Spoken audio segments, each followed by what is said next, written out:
ভাই মামুন বলে গেছে উমরা করতে, উমরা করার পর তার লক্ষণটা দেখছেন। যখন উমরা করছে তখন কি শান্তশিষ্ট, উমরার পরেই কিন্তু সে তার আসল রূপে ফিরে এসেছে। মানে বাংলাদেশটাকে নষ্ট করে এবার সেইখানে গেছে সেই দেশটাকেও নষ্ট করতে। মানে ও গেছে উমরা করতে না, ও গেছে হলো টিকটাক করতে, ভিউ টাকা ইনকাম করার জন্যই কিন্তু ও সেখানে গেছে।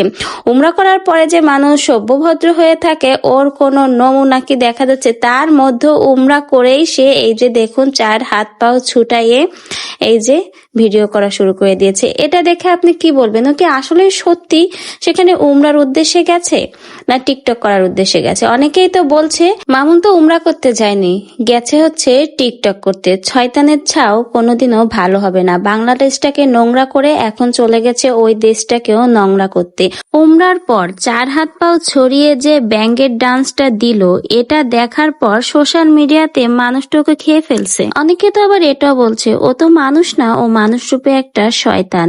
তা না হলে কেউ উমরার পর এভাবে হাত পা ছড়িয়ে ব্যাঙ্গের মতো না। উমরা করার পর কেউ এই রকম ভিডিও দেয়? আপনারাই বলুন।